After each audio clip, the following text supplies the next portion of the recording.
Buongiorno e ben ritrovati la prima edizione dei nostri telegiornali in questo sabato anche di vigilia delle elezioni amministrative anche in Veneto ovviamente, e per questa sera vi racconteremo poi la sfida di tutti i comuni al voto e vi ricordo già fin d'ora ma ve lo ricorderemo questa sera nei nostri telegiornali, lunedì dalle 13:30 la maratona di Antenna 3 per seguire proprio dall'inizio fin da subito i risultati delle elezioni. Ovviamente gli occhi sono puntati principalmente su Venezia, ma c'è la cronaca in primo piano anche oggi, perché non possiamo non ripartire dal cold case riaperto proprio in questi giorni con le indagini della Procura di Treviso e dei Carabinieri, ovvero l'omicidio di Sandra Casagrande, il delitto della pasticcera di Roncade, 29 gennaio 1991. L'abbiamo raccontato in questi giorni come si è arrivati al nuovo sospettato Paolo Gorghetto, 57enne originario di San Cipriano di Roncade che vive a Silea.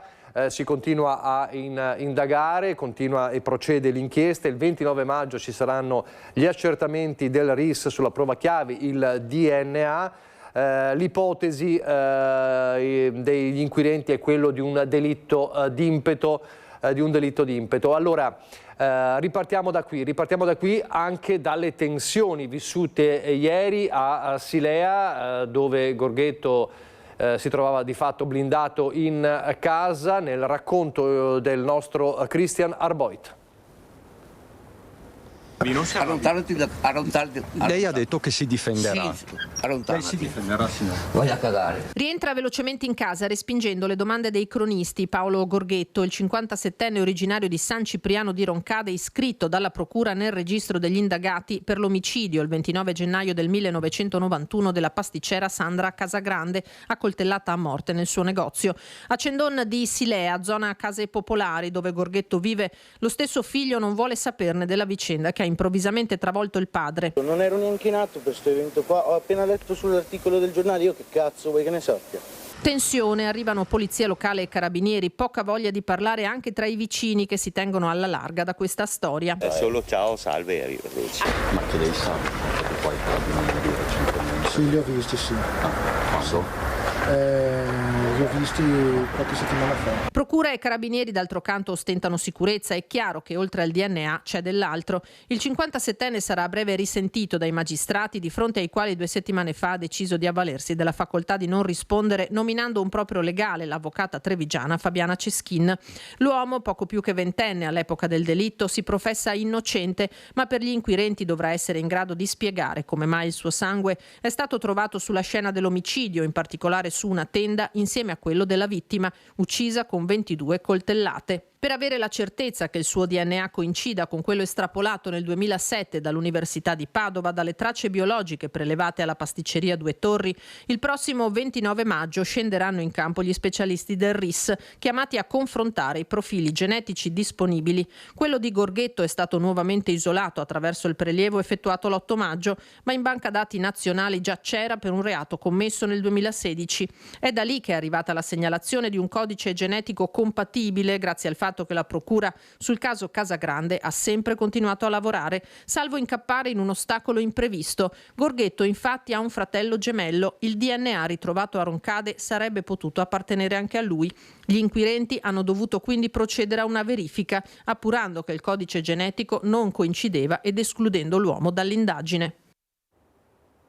Fra poco ci collegheremo di nuovo con Christian Arboit, ieri inviato proprio a Silea, il servizio di Lina Paronetto, che invece nel prossimo servizio ci racconta le parole, i commenti in queste ore di chi indagò a lungo su questa vicenda, l'ex procuratore di Treviso Antonio Foiadelli, che dice quel delitto è una ferita aperta e la pista passionale un pregiudizio che fu fuorviante per tutti.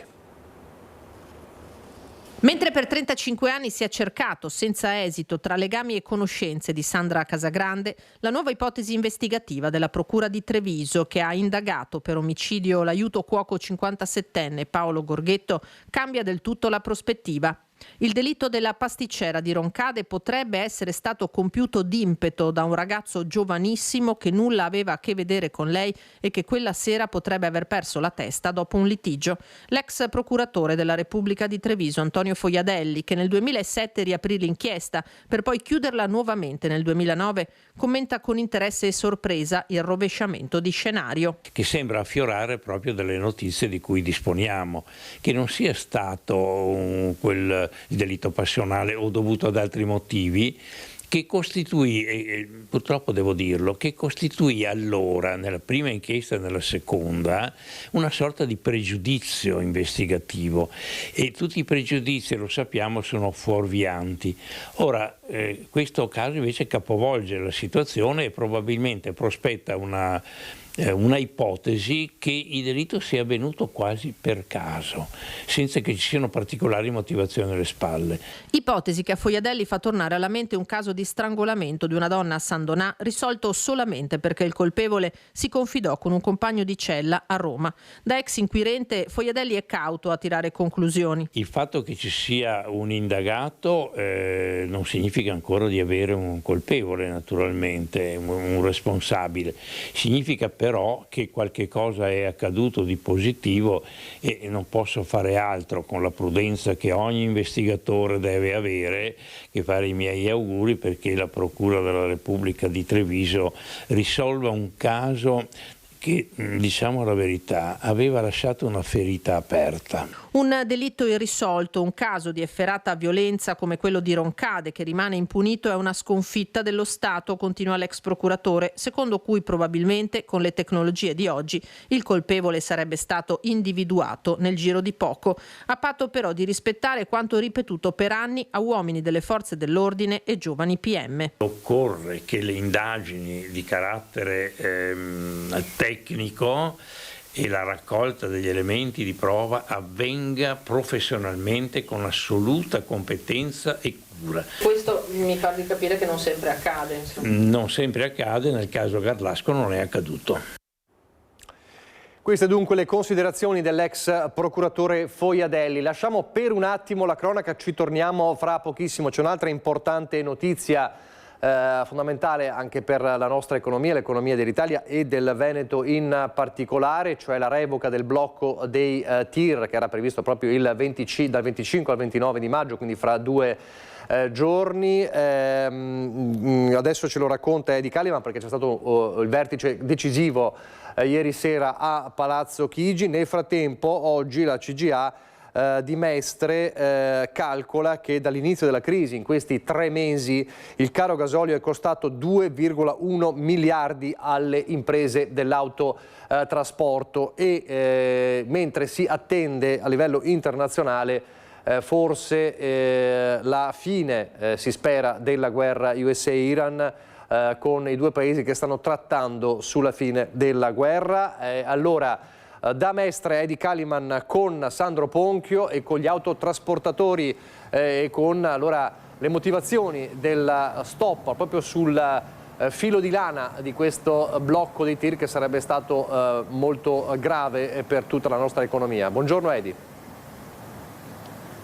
Esatto Nicola, buongiorno a te e ai telespettatori. Si prospettava uno sciopero, un blocco completo di 5 giorni che avrebbe di fatto immobilizzato l'Italia, quello degli autotrasporti, chiaramente merci che non sarebbero arrivate nei vari supermercati come nei vari negozi. Questo è quello che avevano indetto e aveva indetto soprattutto una trans che ieri insieme ad altre assemblee ha incontrato il governo che ha stanziato anche con il relativo decreto legge nell'immediata fine dell'incontro con gli autotrasportatori un decreto che appunto stanzia circa 300 milioni di euro e la proroga del taglio alle accise fino al 6 giugno. Siamo qui con Michele Varotto di Confartigianato Trasporti del Veneto che oggi insieme a altre sigle hanno appena concluso un'assemblea interregionale qui a Mestre proprio per parlare di quanto e discutere del delle misure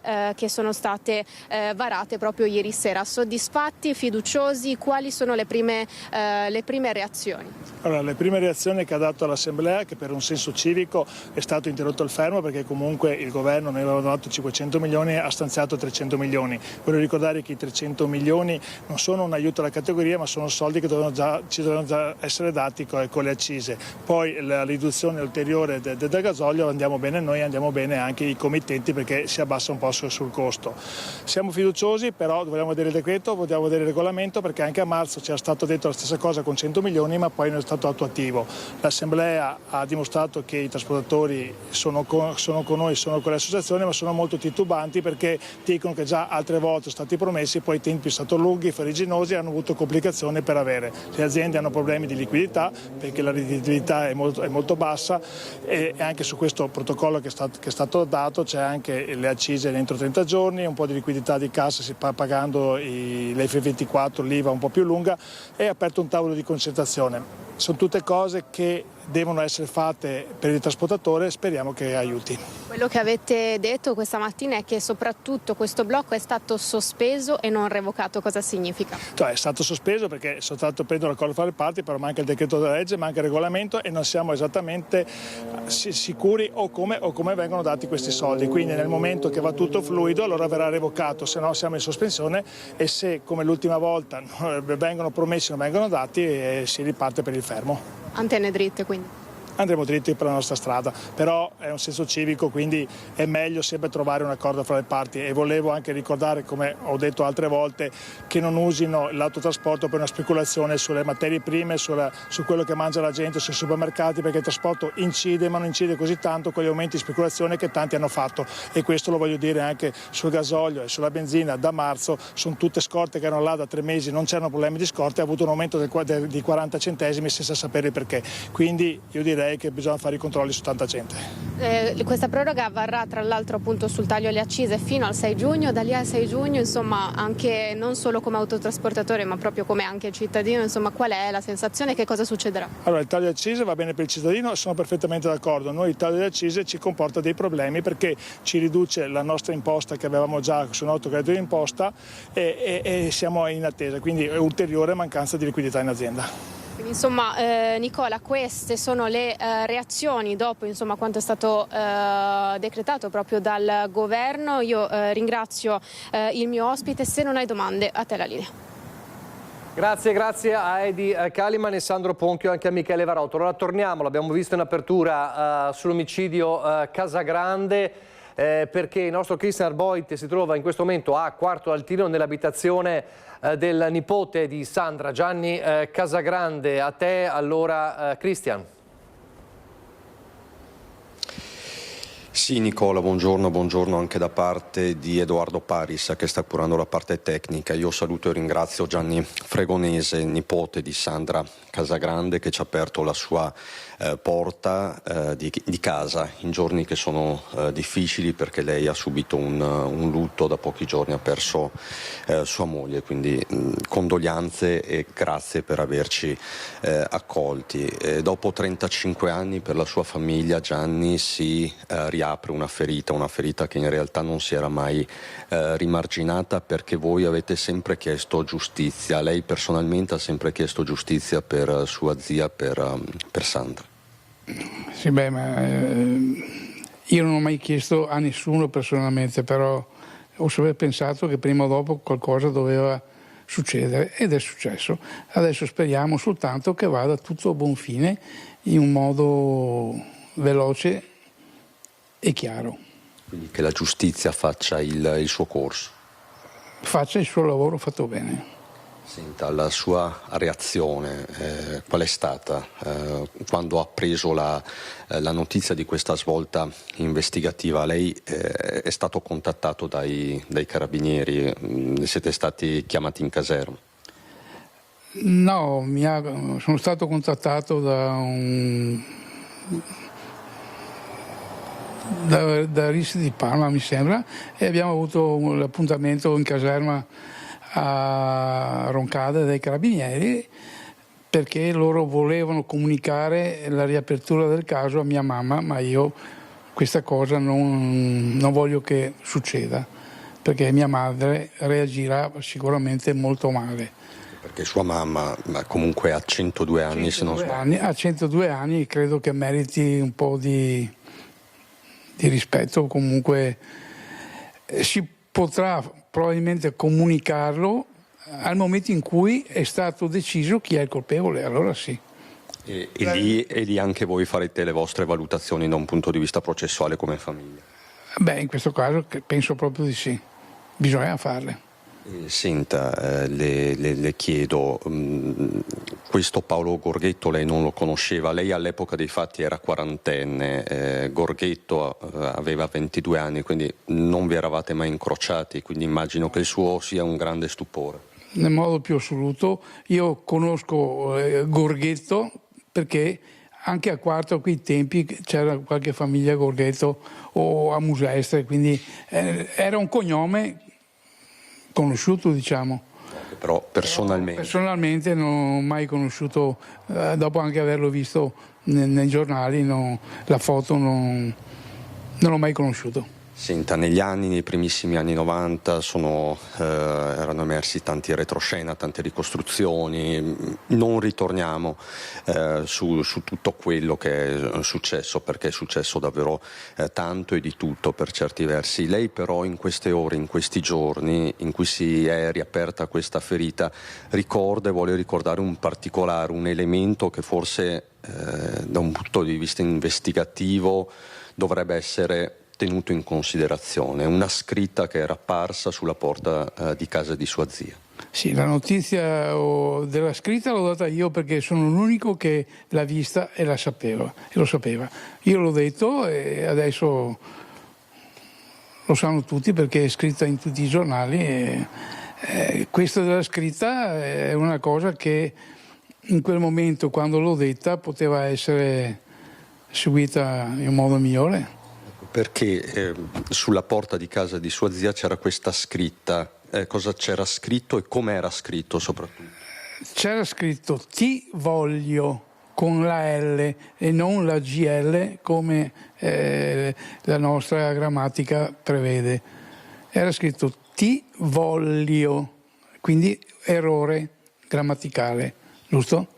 Quindi questo potrebbe dire qualcosa sull'autore di... Esatto, potrebbe essere una persona non preparata e è scritto in quel modo là, però potrebbe averlo fatto anche apposta per sviare eventuali indagini. O no?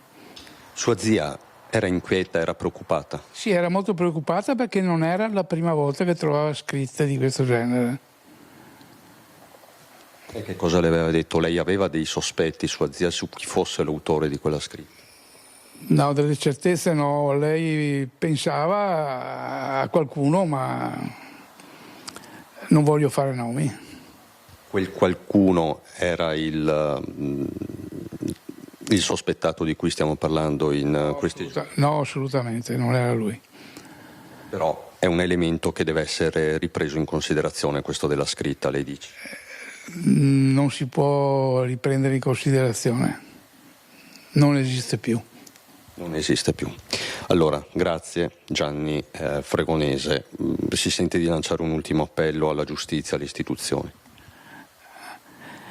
Sì, di fare presto. Il DNA è la cosa fondamentale, se è quello vuol dire che è stato quello. Lei dice una prova schiacciante il DNA? Secondo me sì, se no cosa serve farlo? È una prova schiacciante. Se il mio sangue è lì, devo spiegare perché ero lì. Senta, chi era sua zia? Ce lo vuole descrivere proprio in 3 parole? Come chi era? È una persona stupenda, guardava sempre avanti, lavorava e si arrangiava da sola. Dopo, chiaramente, come tutte le persone, uomini o donne, si fanno i cavoli loro, o no? Assolutamente. Questa è la realtà. Grazie signor Fregonese. Nicola, con Edoardo Paris da Quarto d'Altino, ringraziando ancora per la disponibilità, Gianni Fregonese, ti restituisco la linea. Grazie davvero a Cristiana Boite, grazie al signor Gianni. Dicevi tu, insomma, in questi giorni ha avuto anche un lutto e quindi è comprensibile che avesse poca voglia di parlare. Lo ringraziamo ancora, ovviamente gli facciamo le condoglianze. Lasciamo il delitto Casagrande, il cold case riaperto. C'è invece un dramma sfiorato a Pordenone ieri con il gancio di una gru, di un cantiere che si è staccato finendo nel cortile di una scuola. C'è ovviamente stata paura e ci sono polemiche. Federico De Ros da Pordenone insieme a Michele Zanette, buongiorno. Sì Nicola, buongiorno e ben ritrovati da Pordenone. Hai detto bene, un fatto grave, un fatto che ha scosso i genitori, gli stessi bambini, le insegnanti e più in generale tutta la comunità di Pordenone. Ieri intorno alle 14:30 infatti è precipitato proprio un gancio della gru, una notizia che è trapelata solamente nella serata di ieri, in quanto nel pomeriggio si è cercato di contenerla e di tenere il massimo riservo. Fortunatamente una tragedia sfiorata solamente grazie al destino, come potete vedere dalle immagini. Qui praticamente c'è il cortile della scuola con lodi, con alcune panche, dove in quegli istanti c'erano proprio dei bambini che stavano giocando, c'era chi stava facendo dei compiti sulle panche con le proprie insegnanti per il dopo scuola, e improvvisamente è precipitato un gancio che vi facciamo vedere anche dall'immagine adesso di Michele Zanette, che si trova proprio di fronte a noi, con molto pesante, che è precipitato proprio da decine e decine di metri, dal cantiere adiacente proprio del futuro Polo Young. Fortunatamente non si sono registrati feriti, anche se da quanto appreso siamo in contatto da questa mattina anche con gli stessi genitori che avevano i bambini qui alla scuola Collodi. Alcuni bambini proprio sarebbero stati colpiti da alcuni sassi e da dei rami provocati dalla caduta del pesante gancio. La gru alla quale ci riferiamo ve la stiamo proprio inquadrando adesso, adiacente proprio alla scuola. Come dicevamo, una tragedia sfiorata che arriva proprio nel cantiere dell'ex fiera del Polo Young, che è nato proprio dall'abbattimento che forse molti telespettatori ricordano, perché si era parlato davvero in tutto il Triveneto dei famosi tigli che avevano fatto discutere il pordenonese. Un cantiere dove continua a piovere sul bagnato, perché proprio a novembre, lo avevamo raccontato, c'era stato anche un infortunio sul lavoro dove un operaio era caduto proprio da un'altezza di 4 metri. In mattinata i genitori sono andati in procura con 3 mamme che hanno presentato anche un esposto, perché vogliono fare piena luce e chiarezza se anche tutti i protocolli di sicurezza siano stati rispettati. Da quanto appreso sembrerebbe la caduta sembrerebbe che si sia verificata proprio per un errore umano e non per un guasto, però saranno tutte le indagini del caso a far luce sulla dinamica. Fortunatamente è andata bene, perché i bambini sono stati sfiorati, colpiti da alcuni sassi e da alcuni rami, però non si sono fatti male, quindi questo è il fatto principale più importante. Io al momento vi lascio proprio da Pordenone facendovi sentire le parole del sindaco Alessandro Basso, che abbiamo intervistato telefonicamente questa mattina proprio perché non si trovava in città ed era altrove. Sentiamo proprio le parole del primo cittadino. Ma chiaramente da sindaco intanto devo ringraziare il Signore che non sia accaduto nulla, che non c'erano i bambini, perché non sia accaduto nulla. È chiaro che da sindaco pretendo di avere dei opportuni chiarimenti. Ovviamente ci sarà tutta la vicenda altre sedi e quella andrà avanti per la propria direzione. Chiaro è che noi fin da stamattina siamo sul pezzo, vari assessorati presenti in loco con la preside dell'istituto comprensivo, perché noi abbiamo anche l'obiettivo di fare in modo che lunedì i bambini tornino a scuola e i genitori possano avere il massimo della garanzia rispetto all'agibilità e alla sicurezza dell'area. L'area di per sé è già agibile e sicura, ma ho chiesto di avere delle opportune certificazioni anche di rassicurazione, anche sovrabbondanti rispetto a quello che la norma richiede, perché lunedì mattina, ripeto, mandiamo bambini là dentro. Poi saranno le indagini a chiarire l'intera vicenda. Non si è trattato, a quanto pare, di un guasto, bensì di un altro tipo di operazione, però poco importa in questo caso, nel senso che quello che è accaduto non doveva accadere e il comune di Pordenone non deflette sulla richiesta di sicurezza a garanzia dell'incolumità dei bambini, degli insegnanti, degli operatori della scuola e ovviamente di quel cantiere.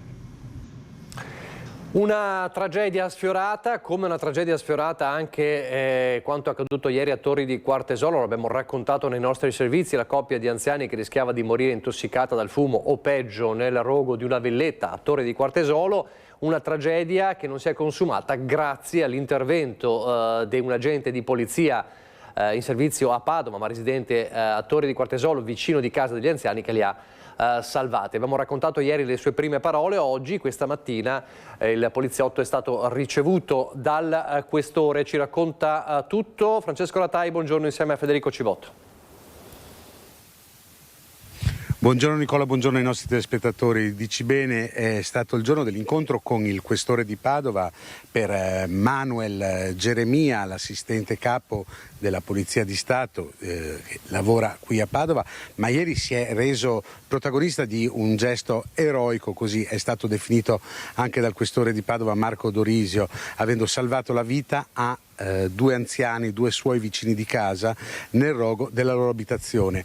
Il questore ha voluto incontrarlo e gli ha promesso una promozione e sicuramente anche una benemerenza. Sentiamo le parole prima del questore, poi della gente che ha salvato i due anziani.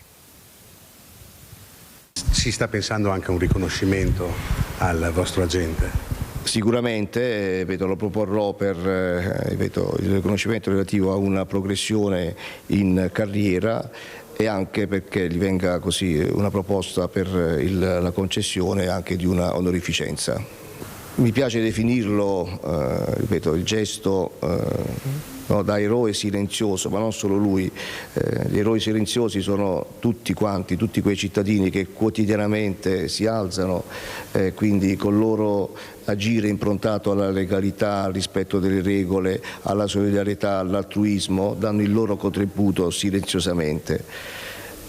Sono situazioni queste dove si ha poco tempo per così pensare e agire, sono frazioni di secondo, bisogna trovarci, sì.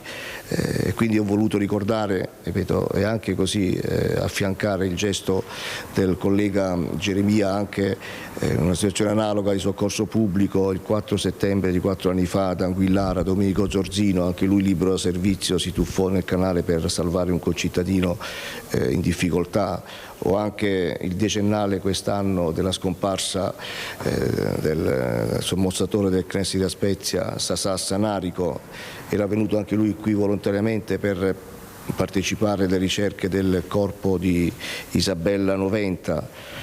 Mi piace e voglio anche ricordare alla memoria Ivan Francescon, collega che non più di 2 anni fa anche lui era in vacanza a Jesolo e praticamente a causa di una mareggiata vide una bimba di 8 anni in difficoltà, erano dei turisti, e non esitò appunto a lanciarsi nelle acque e a metterla in salvo. È stato proprio un attimo in cui mi sono girato e proprio dal balcone ho visto l'interno della mia camera da letto, dove c'era la mia compagna che teneva in braccio mio figlio. E in quel momento lì, vedendo i suoi occhi e immaginando di essere il suo eroe anche solo per un istante, mi ha dato quella forza di riprovarci per ritornare dietro a prendere il Bortolaso, perché sennò non sarebbe più uscito. Ho pensato di non rivedere più la mia famiglia in un breve istante, però appunto per quello, essendo appunto la mia famiglia a fianco di casa, ho pensato a salvare loro. Quindi il mio intento era spegnere immediatamente il fuoco, salvare i 2 anziani e cercare di spegnere l'incendio. Conosceva i 2 anziani? Sì, assolutamente, sono 2 vicini molto cari, quindi hanno stretto molto il legame anche con mio figlio, come una sorta di nipotino acquisito, e quindi a maggior ragione, ma fossero stati anche degli estranei avrei reagito nella stessa identica maniera. Suona il santo. Ecco, queste le parole dell'assistente capo, che ha ricordato inoltre come quando è tornata a casa il piccolo figlio di 7 anni gli ha buttato le braccia al collo e gli ha detto sei il mio eroe, parole bellissime che commuovono tutti. Il questore ha voluto anche ricordare oggi, nella giornata dell'anniversario della strage di Capaci, dove perse la vita il giudice Falcone insieme a sua moglie e insieme agli uomini della scorta, tutti gli agenti che hanno perso la vita in servizio e proteggendo i cittadini. Ecco, da Padova è tutto, ringraziando anche Federico Cibotto per l'assistenza tecnica. Se non ci sono domande ti restituisco la linea. Grazie a Francesco Ratai e a Federico Cibotto. Allora noi ripartiremo dopo la pubblicità, pochi istanti ancora da Padova, per ricordare le 2 tragedie che hanno colpito il Padovano, tragedia della strada con vittime 2 centauri, che hanno colpito non solo le comunità ma anche le amministrazioni, da una parte il comune di Padova e dall'altra quello di Cinto Euganeo. Ripartiremo da qui subito dopo la pubblicità. Ho sentito la moto che accelerava e poi niente, ho sentito un colpo di frenata e un botto, qualcosa di devastante, ha tremato perfino la vetrina. Sono le 11:30 in via Facciolati a Padova. Alessandro Mazzarolo è a bordo del suo scooter, arriva dal centro città diretto verso via Piovese. Dal lato opposto arriva quest'auto condotta da un anziano, 85 anni, residente nel Piovese, sta andando al supermercato proveniente da Volta Barozzo, sta svoltando verso sinistra. L'impatto è violentissimo, un botto tremendo. Ho sentito il botto perché io abito qua vicino e quindi sono scesa a vedere cosa era successo. La gravità della situazione è chiara. I sanitari del 118 tentano l'impossibile, ma per Alessandro Mazzarolo non c'è nulla da fare. L'uomo muore poco dopo l'arrivo in ospedale. 58 anni, originario di San Daniele del Friuli, da circa 2 anni lavorava in comune a Padova come usciere del gabinetto del sindaco. La notizia fa subito il giro della città. Tutti sono sconvolti e addolorati. Era in ferie in questo venerdì. Già in passato Alessandro Mazzarolo aveva subito un grave incidente, sempre mentre viaggiava in scooter, di cui ancora riportava le conseguenze. Via Facciolato, una strada di collegamento fondamentale per Padova, va in tilt nell'ora di punta del traffico, che viene regolato dagli agenti della polizia locale che conducono le indagini sull'incidente. I cittadini non hanno dubbi. È tanto trafficata, le macchine sono sempre in colonna. Il problema sono le moto, gli scooter, perché per passare avanti superano di continuo e è un attimo, insomma, ci vorrebbe un po' più di prudenza. Anche là ci sono i fiori di un altro successo anni fa, più avanti al semaforo ne era successo un altro, è una strada pericolosa, sì, e specialmente qua perché tanta gente rischia di andare sotto. Proprio anche nelle strisce pedonali non si fermano. Durante i rilievi il casco resta sull'asfalto, così come un guanto da motociclista, una vita spezzata in un battito di ciglia, così come raccontano questi fiori appesi al semaforo. Incidente mortale nel primo pomeriggio di ieri in via Cavalcaressa a Cinto Euganeo. A perdere la vita lungo la strada provinciale 89 a bordo della sua moto il consigliere comunale Paolo Barbiero.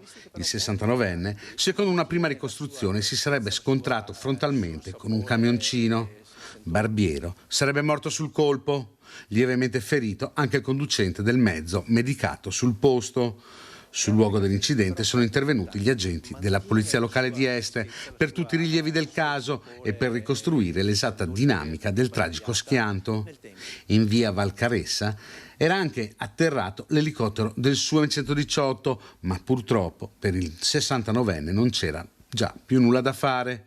barbiero, era molto conosciuto in zona anche per essere un noto produttore di olio dei Colli Euganei. Con la famiglia gestiva infatti un frantoio a Val Nogaredo. Dunque 2 tragedie, siamo rientrati in diretta, 2 tragedie che hanno colpito le comunità di Cinto Euganeo e di Padova. Torneremo alla cronaca fra poco, adesso diamo spazio invece alle voci dei cittadini. Diverse sono le storie che vi racconteremo e partiamo da Vicenza, dove c'è uno storico, anzi dal Vicentino, da Monticello Conteotto, dove c'è uno storico panificio che rischia di chiudere perché una transenna lo blocca e allora c'è una battaglia in comune. Daniele Garbin e Simone Squarcina, buongiorno. Buongiorno Nicola, buongiorno ai telespettatori. Sì, siamo a Monticello Conteotto, proprio alle mie spalle questo antico panificio che è l'oggetto del contendere che tu hai accennato, come l'avvocato Christian Zovico. E fa parte della famiglia, e il consigliere comunale di minoranza Cristina Zanin. Buongiorno. Buongiorno. Ecco, la questione è questa: il comune ha deciso di proteggere la parte del marciapiede proprio a ridosso del panificio, inserendo delle transenne simili ad altre già installate. Questa però è una strada provinciale e l'installazione di queste transenne proprio a ridosso dell'ingresso impedirebbe di fatto la sosta, anche mordi e fuggi, che è la modalità che viene utilizzata da sempre. Questo locale comunque ha 100 anni, ecco, 30 anni è panificio, e non è solo un panificio ma è anche un punto di aggregazione. Dentro ci sono anche dei locali, spazi dove i cittadini si muovono, prendono un caffè, ecco, è un po' tipico, rappresenta un po' il punto della comunità. È proprio questo il motivo per cui è anche stata promossa una petizione, perché comunque non sono un interesse personale dei proprietari, ma un po' tutta la comunità si sente deprivata se dovesse sparire questo esercizio pubblico che anche fa una funzione pubblica, vero avvocato? Com'è la situazione? Assolutamente sì, il Comune ha un'idea di risolvere un problema che c'è di questa strada, della viabilità e dei parcheggi con una soluzione estremamente semplice e semplicistica, con il rischio di compromettere la possibilità di proseguire l'attività economica del panificio, degli altri servizi che il panificio rende alla comunità. E quindi in una sola settimana sono state raccolte ben 600 firme che hanno permesso legate a una petizione che verrà sottoposta al Comune, per invitare il Comune a fare un ragionamento più ampio che possa servire non solo al panificio, ma a dare un'area di parcheggio a tutti questi immobili che sono collocati lungo la strada. Per cui il Comune ha fatto questa cosa molto sotto copertura. Per sbaglio si è avuta la notizia e quindi in pochissimo tempo ci siamo attivati anche con questa petizione proprio per fermare questo ragionamento e fare un ragionamento più ampio che sia il servizio realmente di tutta la comunità. Ecco, c'è anche la possibilità, secondo voi, di valutare anche alternative, questo è il succo. Importante è trovarsi d'accordo e non far prevalere la sicurezza. Assolutamente sì, delle possibilità ci sono, chiaramente serve volontà politica, capacità amministrativa e anche capacità di condividere le necessità di tutti, anche con tutta una serie di proprietari che possono anche loro far parte di questa soluzione. Ecco, allora prendiamo proprio al balzo questa istanza dei cittadini e non solo dei proprietari, perché a questo punto la politica deve prendersi il proprio spazio. Voi come minoranza avete proprio presentato che cosa? Sì, assolutamente. Insieme alla collega, la consigliera Erika Pegoraro, abbiamo deciso di presentare una mozione con la quale impegnare sindaco e giunta ad affrontare in maniera più completa questa problematica. In quali termini? Siamo state anche propositive. Abbiamo proposto un tavolo di confronto, quello che purtroppo, come diceva esattamente prima il collega, è mancato nel caso di specie. Un tavolo di confronto attorno al quale far sedere chi? I titolari dell'attività commerciale, la polizia locale, rappresentanti tecnici comunali, rappresentanti delle attività economiche interessate, per cercare di trovare una soluzione che garantisca la sicurezza, che è indubbiamente indispensabile, un valore primario per ogni cittadino, ma al contempo non porti a determinare la vita e la fine delle attività commerciali.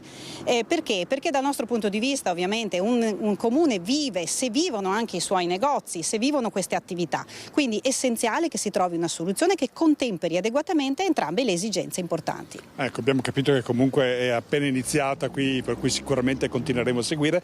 Per onestà noi riportiamo anche il parere che abbiamo contattato della sindaca Giberta Pezzin, e che per il momento ritiene di non dover intervenire, sta attendendo il parere tecnico di viabilità in provincia. Ecco, direi che Falchi, da Monticello è tutto, vi ringrazio. Grazie a voi. Grazie a voi. Ecco, direi che è tutto, a voi la linea. Grazie a Daniele Garbin. Da un panificio che rischia di chiudere a un quartiere invaso dalle mosche, siamo sempre nel Vicentino e anche qui c'è la protesta dei residenti. Siamo a Cartigliano con Vanessa Banzato. Buongiorno Vanessa.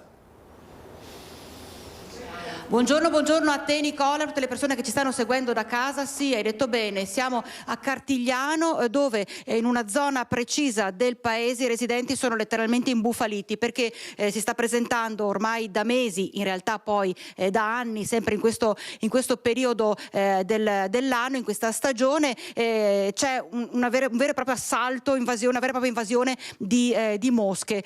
Con me anche il sindaco di Cartigliano Germano Racchella, ma prima di sentire il sindaco vorrei sentire proprio i residenti. La situazione è insostenibile. Sì, è insostenibile, il problema è da mesi, ma è da anni. Non si può uscire, non si può mettere la biancheria fuori, non si può cenare o pranzare fuori o fare una semplice merenda. Aprire le finestre è improponibile se non si hanno o zanzariere o comunque un qualcosa che protegga. Per cui la cosa è veramente insostenibile in questo momento. Ecco, chiederei a Renzo Rigon di inquadrare proprio, ecco, vedi, non è bello da vedere, non è una bella immagine da vedere, ma questo qua in qualche minuto è il risultato, ecco, di quello che della situazione che c'è qui a Cartigliano. E lei, ecco, anche lei diceva non può tenere le finestre aperte. No, assolutamente, dobbiamo sempre tenere le finestre abbassate, le persiane abbassate, non si può avere luce dentro casa, altrimenti arrivano a flotte. Chi entra o chiudi la porta, altrimenti entrano le mosche. È diventata una roba veramente insostenibile ed è difficoltoso anche avere un po' di tranquillità a mangiare perché ti vengono nel piatto, ti saltano addosso, non si può avere luce dentro casa. Si fa i lavori di casa con le finestre tirate giù, altrimenti si lavora con le mosche. Cioè non è è anni che è così, comunque, anni, sono almeno 18 anni che è così. Lei diceva ha provato a fare una grigliata l'altro giorno e anche il piatto me l'hanno portato via. Impressionante. Ho lasciato tutto e sono andato dentro, basta. Perché non puoi cucinare, continua sempre e continuano, basta. Vi siete rivolti al comune. Ecco, Renzo riprende un altro piatto, ecco, diciamo così. Sono davvero immagini che danno fastidio. Si sono rivolti al comune, proprio il sindaco può confermare che questa situazione insostenibile, di questa situazione sta occupando anche lei. Sì, ormai è diventata veramente una situazione insostenibile, i residenti lo sanno, ci stiamo adoperando in tutte le maniere per risolvere questo problema. E veramente sono anni che persiste questo problema. Qui vicino a noi ci sono 2 allevamenti, abbiamo chiesto l'aiuto dell'azienda sanitaria, del SISP, per capire da dove proviene questo fattore, perché è arrivato il momento di dire basta. Io lunedì scorso siamo venuti in sopralluogo, hanno anche prelevato dei campioni di mosche per capire e analizzarle da dove possono derivare, e lunedì questo faremo un altro sopralluogo. Abbiamo qualche idea, però giustamente non è giusto puntare il dito prima di avere delle certezze. In ogni caso, anche ieri mi sono sentito col capo dipartimento del SISP, mi ha detto che mi auguro che ci sia anche lui, che dobbiamo assolutamente risolvere questa problematica, perché i cittadini si lamentano, chiamano giustamente il sindaco chiama l'ente superiore che deve tutelare la sanità pubblica. Non nego che sto pensando, se non risolvo il problema, a brevissimo mandare una lettera e rendere partecipe anche il prefetto per risolvere questa situazione che oramai veramente è diventata insostenibile. Vedremo insomma se si riesce a capire esattamente da dove arriva questo problema delle mosche che continuano davvero a rendere invivibili le giornate ai residenti qui in questa zona di Cartigliano, e vediamo, ecco, se la situazione potrà risolversi. Per il momento, Nicola, da Cartigliano è tutto, ti ricevo la linea. Grazie a Vanessa Banzato e ai tuoi ospiti. Dalle proteste di Cartigliano alle lamentele la storia è completamente diversa, ovviamente, di residenti e commercianti nella zona vicina di San Zeno. Siamo a Treviso dopo che da ieri è chiuso definitivamente il passaggio a livello, preoccupati per le ripercussioni residenti e commercianti, ma il comune dice non avevamo alternative, c'era un contratto da rispettare. Vediamo.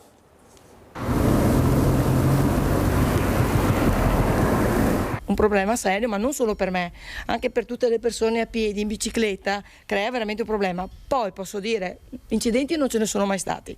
Secondo me succederà di più adesso. Questo è quello che posso dire, certo è un problema serio. Ci chiudono proprio fuori. Transenne, cartelli con le nuove indicazioni, operai al lavoro per ridisegnare la segnaletica stradale e dirigere il traffico. Ancora una rivoluzione nella viabilità Treviso con la chiusura definitiva del passaggio a livello di San Zeno. Un intervento che risale ad un accordo di diversi anni fa tra Comune e RFI, procrastinato nel tempo, visti i problemi di infiltrazioni nel sottopasso di via Sarpi. Una volta risolte queste problematiche era stata chiesta un'ulteriore proroga per i lavori di Ponte Ottavi. Ultimato anche questo cantiere, da RFI è arrivata la richiesta di rispettare quel vecchio accordo. Non potevamo più tergiversare in quanto questo passaggio a livello andava chiuso circa 30 anni fa, quando è stato realizzato il sottopasso di via Sarpi da RFI. C'è una convenzione e c'è un contratto. La chiusura del passaggio a livello di San Zeno però preoccupa e non poco commercianti e residenti. Adesso è un casino perché la mattina i ragazzi che prendono l'autobus qua, che scendono perché c'è la scuola di là, se devo andare dall'altra parte là c'è un casino e loro attraversano, non c'è marciapiedi dove attraversare. Sì, almeno aspettare un po' la scuola che... La fine della scuola? Sì, almeno i ragazzi così potevano anche sistemare un po' marciapiedi. Sarà un problema perché poi questa strada qui con cui dobbiamo fare il giro non ha una pista ciclabile sicura, ha dei passaggi delle pedonali che sono un po' pericolosi per le persone. Dovrebbero lasciarlo aperto o fare un sottopasso, perché tutti quelli che, cioè noi siamo obbligati, noi abitiamo a Canizzano, noi siamo obbligati a prendere l'altro passaggio a livello e quindi non avere comunque, anche per ragioni di sicurezza. Dall'assessore Zampese arrivano rassicurazioni sulla messa in sicurezza degli attraversamenti ciclopedonali. Dal sottopasso di via Sarpi verso San Zeno stiamo intervenendo per mettere in sicurezza via Duse, che al momento è cieca e verrà aperta proprio con un percorso ciclopedonale in modo da favorire questo traffico. Prossimo step, la chiusura del passaggio a livello di via Cacciatori per la realizzazione del nuovo sottopasso, durata dei lavori 2 anni. Speriamo bene che i lavori vadano veloci, filati e nei tempi previsti, perché sarà veramente un disagio qua a Viale Cacciatori. Dalle proteste torniamo alla cronaca, c'erano centinaia di video shock con protagonisti, vittime meglio, bimbi anche piccolissimi, parliamo di pedopornografia online, video sequestrati a un 66enne veneziano e un 49enne vicentino in un'inchiesta della Polizia Postale. Un pensionato, un operaio e un insegnante di danza sono finiti nel mirino della Polizia Postale, che ha arrestato un veneziano di 66 anni residente in centro storico ai domiciliari e un vicentino di 49 residente in provincia di Vicenza nell'ambito dell'operazione Luce contro le tenebre, che ha smascherato una rete pedopornografica.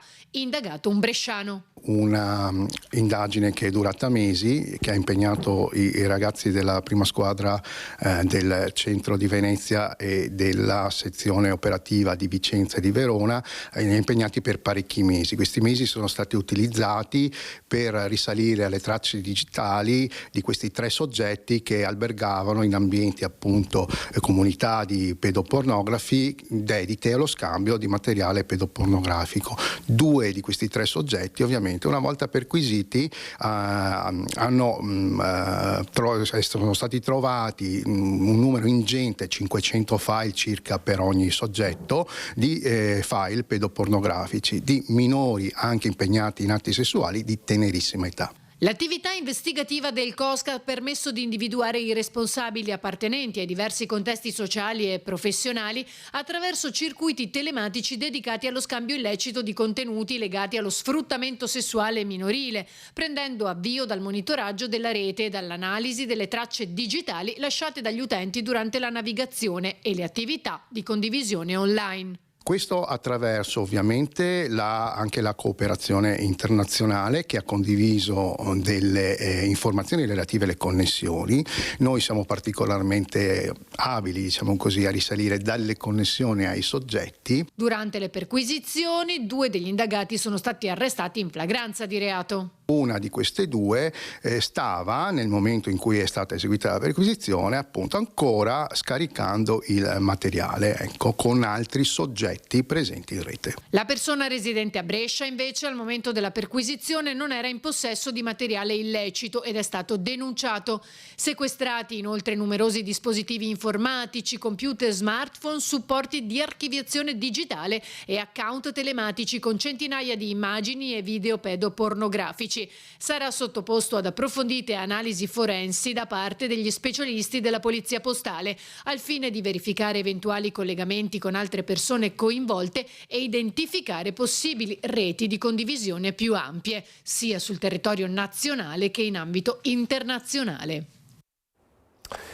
Il caso, la vicenda dell'ex professore di religione trevigiano accusato di abusi sessuali su minori nel Padovano. I parrocchiani e i genitori della comunità di San Lorenzo del Belgnasico si sono riuniti ieri sera davanti alla chiesa per un momento di confronto su questa terribile vicenda. A intervenire anche Don Cesare, che ha confermato le sue dimissioni spiegando che a breve arriverà un nuovo parroco. Ha seguito questo momento Marta Zatta.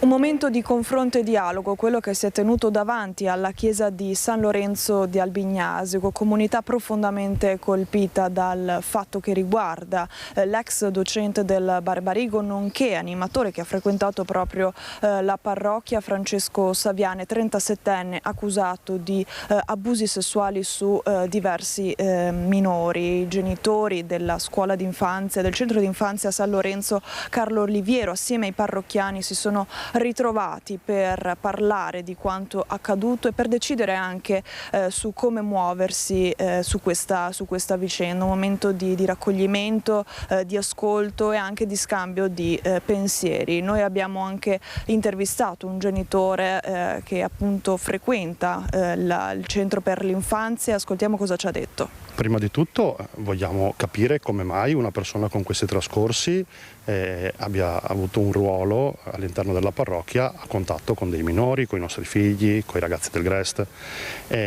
Dopodiché c'è un nutrito gruppo di genitori del nido che è intenzionato, anzi che ha già richiesto che Don Cesare e Suor Anna vengano rimossi dai loro rispettivi ruoli, perché la fiducia ormai purtroppo non c'è più. Ci sono stati troppe revisioni sulle versioni ufficiali, troppi cambi di visione, c'è un forte malessere, c'è tanta preoccupazione, perché purtroppo anche le insegnanti poverine che in questa cosa si sono trovate a essere delle vittime esattamente come noi, e loro malgrado ripercuotono sui bambini e questo malessere. Quindi noi genitori sappiamo il fatto che comunque anche in classe, anche nelle aule la situazione non è per niente serena, e quindi si respira un po' questo, solo entrando dal cancello della parrocchia si respira quest'aria. Non prendiamo in considerazione il fatto di non portare i nostri figli, perlomeno i genitori della mia classe, perché non è questo quello che vogliamo. Noi non vogliamo avere paura di lasciare i nostri figli qua, noi vogliamo poter stare tranquilli e quindi vogliamo arrivare a quello, vogliamo arrivare a stare tranquilli. La tragedia delle Maldive, sentito ieri a Genova l'entomologo trevigiano Stefano Vanin, che era imbarcato sulla Duke of York. Intanto è previsto per oggi il rientro in patria delle 4 salme riportate in superficie dai sub finlandesi, mentre lunedì sarà eseguita l'autopsia sul padovano Gianluca Benedetti. È stato sentito in procura a Genova come testimone nell'ambito delle indagini sulla morte alle Maldive dei 5 subacquei italiani l'entomologo forense Stefano Vanin. Il trevigiano, che lavora per l'Università di Genova, si trovava a bordo della Duke of York, la nave dalla quale sono scesi in immersione la collega Monica Montefalcone, la figlia di quest'ultima Giorgia Sommacal, la ricercatrice dell'Università di Genova Muriel Oddenino e il neolaureato Federico Gualtieri. A guidare la spedizione un subesperto, il padovano Gianluca Benedetti, 44 anni. Su quest'ultimo, il primo a essere recuperato nella grotta di Vavu a circa 60 metri di profondità, lunedì sarà eseguita l'autopsia che si terrà nell'ospedale di Gallarate, scalo medico di riferimento per i rientri transoceanici. A eseguire l'esame Luca Tajana, il medico che nel 2010 si occupò dell'autopsia su Yara Gambirasio. Sull'incidente la Procura di Roma ha aperto un fascicolo per omicidio colposo.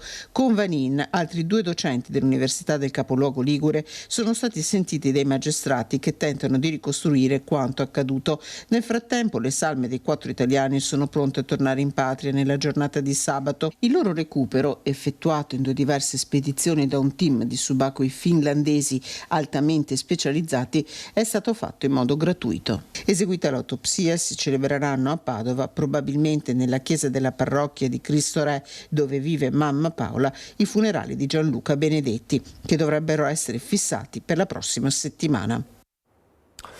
Con la cronaca giudiziaria torniamo in Friuli, andiamo a Trieste. Ieri la prima udienza del processo che vede imputata Erika Podmeic, la donna rea confessa di aver ucciso l'89enne Isabella Tergnaghi il 31 marzo dello scorso anno. Secondo la difesa la 58enne soffrirebbe di un disturbo dissociativo della personalità.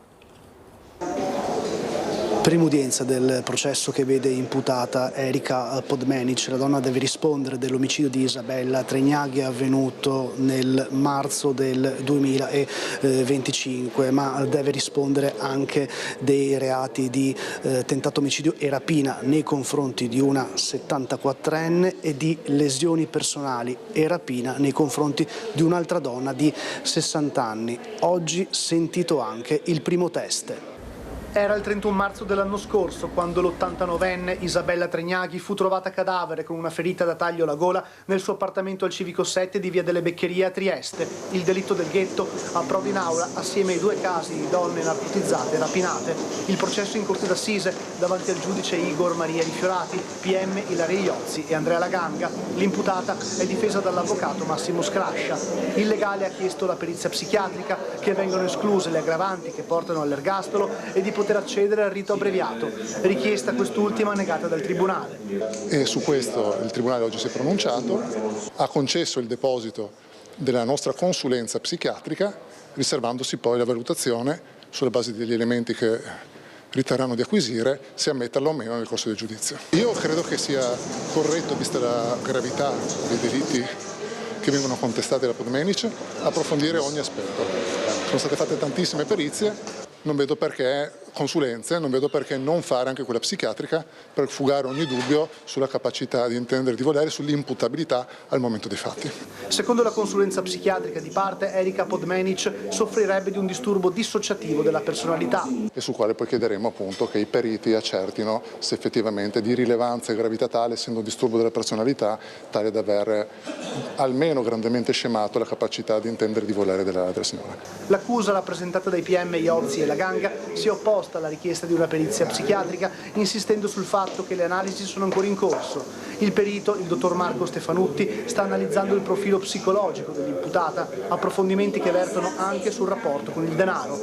Come detto, fra i capi di imputazione a carico di Podmenic anche il presunto tentato omicidio della 74enne trovata il 17 marzo 2025 nella sua auto ribaltata in un'area boschiva di Conconello. La Podmenic si dichiara estranea alla contestazione di tentato omicidio e riteniamo, come dire, che l'istruttoria farà chiarezza anche su questo aspetto. Durante l'udienza sentito anche il primo test dell'accusa, un luogotenente dei Carabinieri che ha condotto la prima parte delle indagini. In aula il militare ha descritto le immagini delle telecamere interne all'abitazione che raccontano i vari passaggi che hanno portato alla morte di Isabella Tergnaghi. La prossima udienza è stata fissata per il 19 giugno, quando verranno sentiti gli altri test dell'accusa.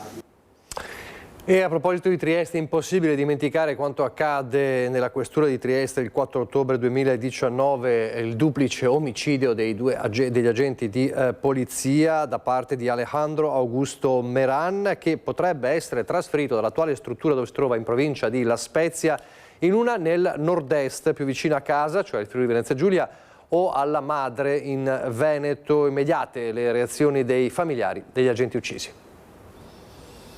Il mio pensiero è che secondo me invece di mandarlo più vicino lo dovevano mandare in un'isola deserta a pane e acqua se lo trovava, e vivere così magari negli anni a venire, o quello che gli stava da campare, capiva che cosa ha fatto.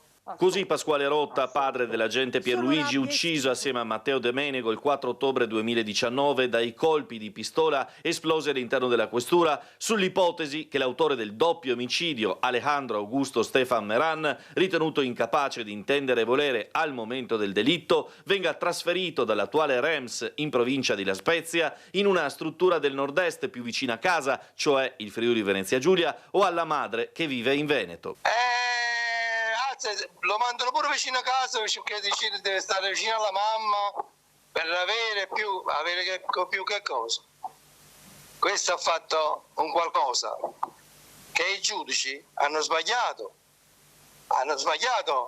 che non riesco proprio a pensare né a perdonare né a niente, anzi se me lo darebbero per 5 minuti gli farei una carezza. Il 36enne dominicano avrebbe dovuto rimanere solo 3 anni in Liguria per poi essere ricollocato in una Rems del Friuli Venezia Giulia, ma la regione evidenziò di non essere dotata di strutture idonee a un soggetto pericoloso come il Meran. Scartata più volte anche l'ipotesi della struttura nel comune di Duino Aurisina, assolutamente non in linea per questioni di sicurezza. L'istanza di revisione della pericolosità sociale del soggetto, come riferisce il quotidiano Il Piccolo, respinta nel febbraio scorso, è stata ritenuta necessaria invece dal magistrato di sorveglianza, cui gli avvocati Alice e Paolo Bevilacqua avevano fatto reclamo, ritrasmettendo gli atti al magistrato di sorveglianza che ora dovrà esprimersi in materia. Resta da capire se con una nuova perizia e da parte di chi.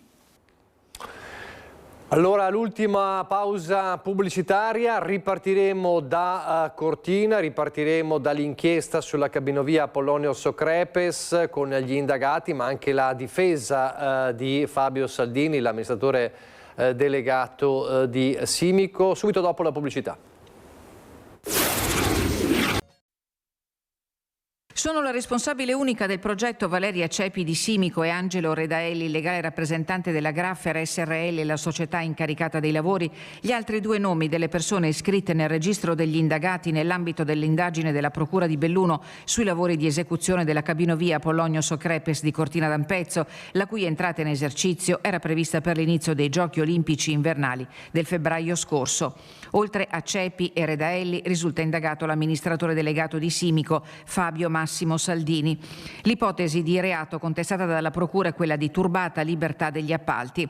Nella giornata di giovedì sono scattate le perquisizioni personali e societarie eseguite in 5 città italiane, in particolare nelle sedi di Simico e di Graffer SRL, capofila dell'Associazione Temporanea di Impresa con la Bellunese Dolomiti Strade e Ecoedile di Bergamo. Intanto arrivano le prime reazioni della difesa. Attraverso il proprio legale, Angelo Redaelli di Graffer SRL respinge ogni addebito. Siamo assolutamente convinti di essere nel giusto, afferma l'avvocato Benedetto Maria Bonomo, che all'ANSA dichiara di auspicare una rapida chiusura del fascicolo, usando toni tutt'altro che concilianti.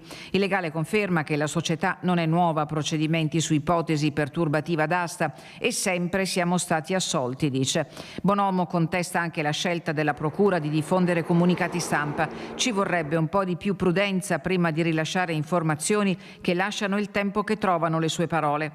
L'inchiesta della Procura di Belluno procede con gli accertamenti e le attività sono rivolte a rafforzare un solido compendio probatorio, nel frattempo già acquisito. Vicenda delicata, quella relativa alla cabinovia Apollonio Socrepes e ai risvolti giudiziari che vi vedono coinvolto il commissario di governo e amministratore delegato di Simico Fabio Saldini, che per la sua difesa ha scelto l'avvocato Maurizio Panis. Il dottor Saldini è molto dispiaciuto perché ritiene di essere una persona onesta ed è a posto con la propria coscienza, e questo evidentemente lo amareggia, come amareggerebbe qualsiasi persona per bene nel momento in cui viene colpita da un avviso di garanzia, da un sequestro di carte eccetera, però guarda al futuro con assoluta serenità. Saldini, senza avere visto le carte dell'inchiesta e senza che nemmeno il suo legale le abbia viste a sua volta, ha chiesto di essere sentito dagli inquirenti. Si presenterà spontaneamente e lo farà senza aver prima controllato le carte, cioè anche senza aver verificato la consueta discovery che in genere precede la disponibilità degli inquisiti ad essere interrogati. Questo è un segnale che non ha nulla da nascondere e che è pronto a dire tutto quello che sa nella maniera più ampia possibile. Il completamento della Polonio-Socrepes comunque non dovrebbe essere minimamente interessato dalle verifiche in corso da parte della magistratura.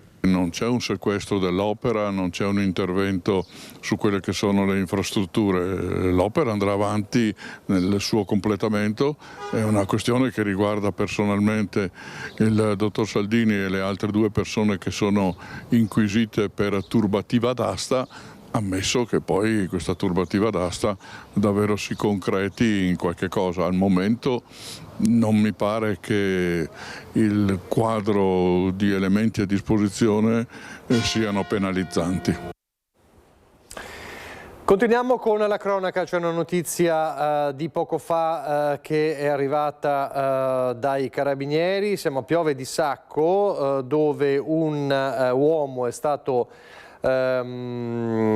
arrestato e allontanato da casa per maltrattamenti nei confronti della moglie e della figlia. Pensate, sono maltrattamenti che sono iniziati nel 2007.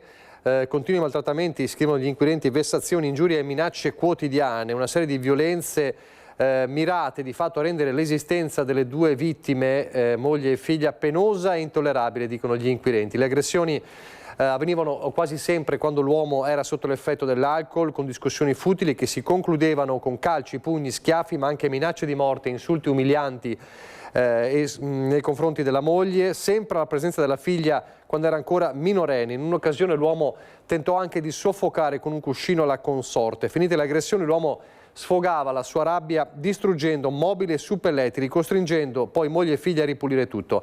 Anche la figlia era spesso nel mirino dell'uomo, sin da quando aveva 6 anni, specie quando tentava di difendere la madre. Per lei la furia del padre si traduceva in schiaffi, spintoni e persino frustate, sferrate con la cintura dei pantaloni. Tra gli episodi il tentativo anche di strangolare la moglie, i cui auricolari usati per vedere un film a letto l'avevano svegliato.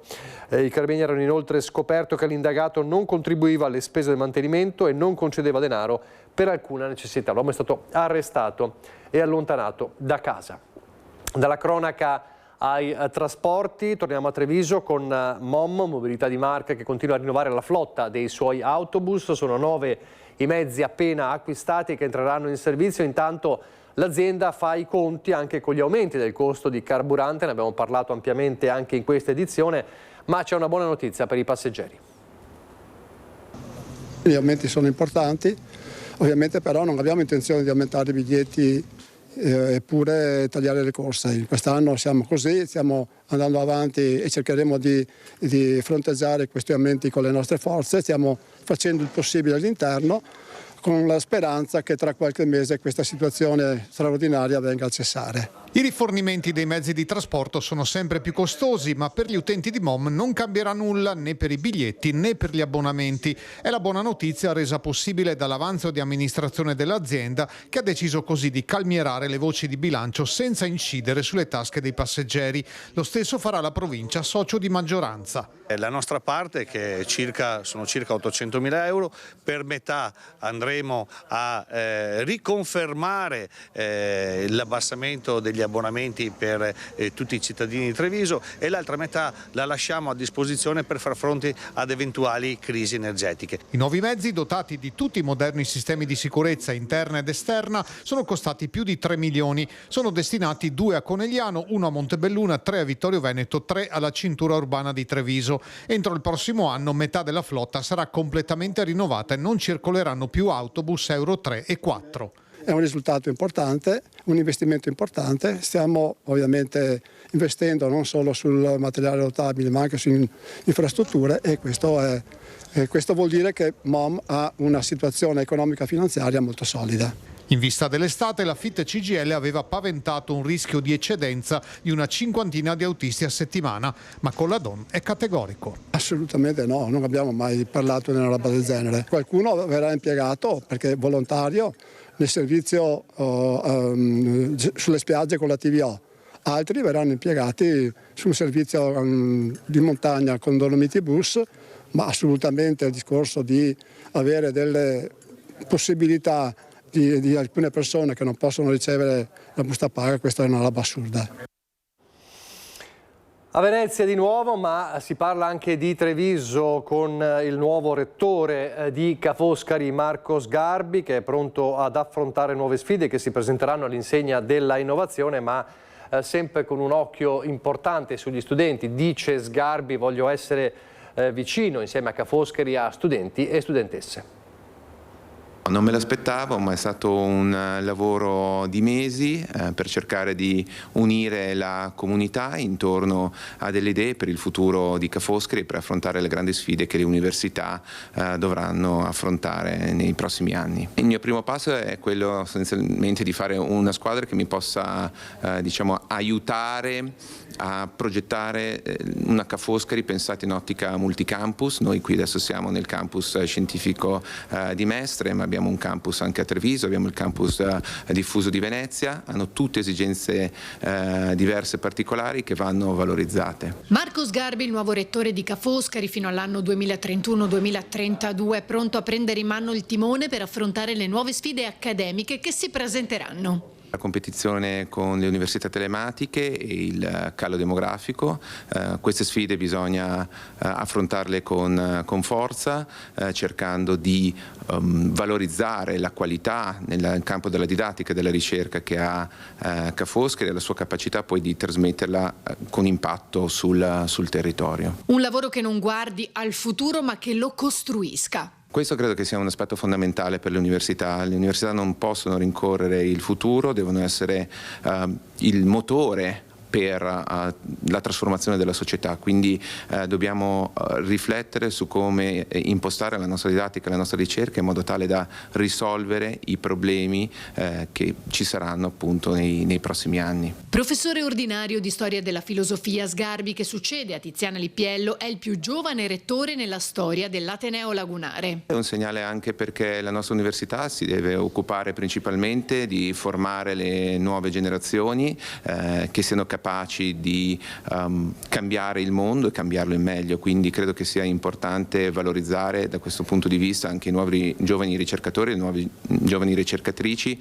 che possono portare nuove idee per risolvere le grandi sfide del futuro. Il mio obiettivo è quello di creare una Ca' Foscari che sia vicina agli studenti e alle studentesse, ma attraendo comunque esperienza dalle persone che hanno lavorato per decenni all'interno di questa università e che hanno dato grande impulso e una grande forza e prestigio al nostro Ateneo. Quindi il tema è valorizzare la tradizione per pensarla per un futuro migliore. L'insediamento ufficiale è previsto il prossimo 1° ottobre.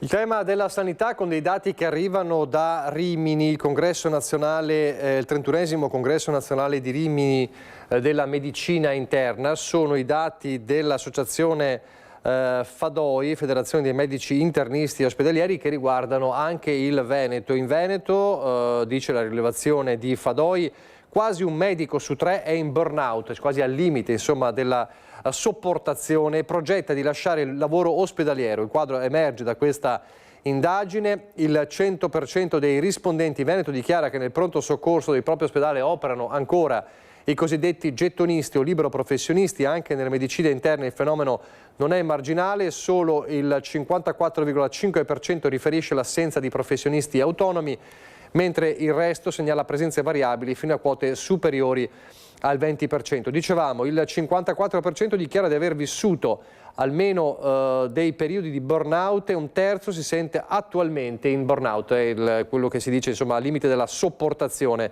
Il 27,3% sta pensando di lasciare anticipatamente il lavoro o trovare soluzioni alternative a quello ospedaliero.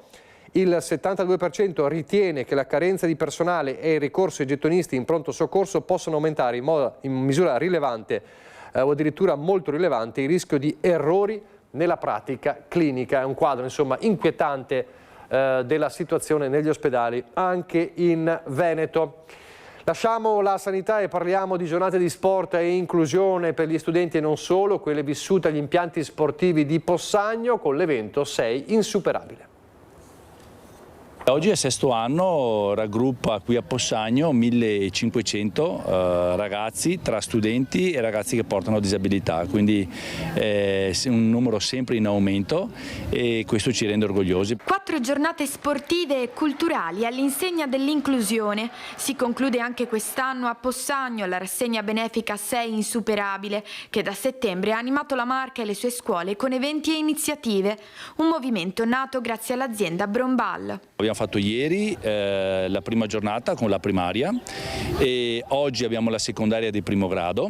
Domani abbiamo la secondaria di secondo grado, invece sabato l'evento culmina per il primo anno con le aziende e facciamo il team building in cui anche gli adulti fanno sport adattivo. L'obiettivo è proprio quello di promuovere l'integrazione e la sensibilizzazione verso un'idea di inclusione e di volontariato sportivo. È una cosa bellissima, davvero un ringraziamento enorme a tutti coloro che la portano avanti, in primis alla Fondazione Brombal, ma a tutti i volontari e a tutte le attività che vengono fatte in questo luogo stupendo. Tutto viene svolto in sicurezza, abbiamo la protezione civile, abbiamo gli alpini, la Polfer che fa lezioni di sicurezza e poi abbiamo i carabinieri, quindi che ci danno anche loro un supporto, e fin dal primo anno poi abbiamo il reggimento dei lagunari che loro portano il loro military fitness. 1500 studenti, più di 16 istituti scolastici coinvolti e 50 enti tra associazioni, istituzioni e cooperative, ma anche testimonial sportivi e un importante special partner. La mia esperienza è meravigliosa e grazie ai ragazzi e ragazze e tutti grazie, ti ringrazio molto. Mi stupisce perché sono qui attenti con gli occhi sgranati che ascoltano, fanno domande e hanno voglia di viverla questa esperienza. Da Possagno a Pieve di Soligo, che si candida a Capitale Italiana del Libro 2027 nel nome e nel segno di Andrea Zanzotto. Pieve di Soligo ha tutte le caratteristiche per candidarsi in maniera vincente a Capitale Italiana del Libro. Possiede uno straordinario patto della lettura, possiede una straordinaria rete di comuni con cui lavora, ha una serie di eventi già avvocati sui giovani e sulle scuole con una straordinaria collaborazione. Pieve di Soligo si candida ufficialmente a Capitale del Libro 2027, forte delle tante iniziative portate avanti da anni per la promozione della lettura, avendo al centro la figura di Andrea Zanzotto, il poeta che per 30 anni ha insegnato in questo territorio, trasformando un paesaggio locale in un linguaggio universale. Abbiamo diversi patti di lettura, diverse iniziative legate alla biblioteca, alla promozione della lettura fin dall'inizio della nascita e dalla prima infanzia per arrivare fino all'età adulta. Questo vuole essere la riconferma che noi ci impegniamo nella cultura. Ad accompagnare la candidatura il dossier Se non ora, quando? La domanda con cui Primo Levi, che di ritorno dall'incubo del lager aveva attraversato questi territori, interrogava il presente e la responsabilità di chi lo abita. Nel 2027 ricorrono i 40 anni dalla sua morte, un'occasione per riattivare la memoria collettiva attraverso la lettura. Se non leggiamo adesso per capire meglio la contemporaneità e dare vita a nuove idee di sviluppo, quando? Un progetto molto completo che vuole dire una cosa fondamentale: senza leggere non possiamo immaginare una comunità competitiva e coesa. 31 i dossier presentati, entro fine luglio la selezione delle finaliste. A fare da testimonial alla candidatura di Pieve lo speaker radiofonico Filippo Solibello. Un territorio stupendo, un territorio, una comunità viva, attiva, che ama leggere, e allora quale migliore possibilità, se non ora quando Pieve, candidata a Capitale Italiana del Libro 2027, Pieve che deve essere la Capitale Italiana del Libro 2027. E adesso due appuntamenti che riguardano il territorio, a partire dalla giornata delle dimore storiche. Domani la 16ª giornata nazionale delle associazioni dimore storiche, aperte e visitabili gratuitamente.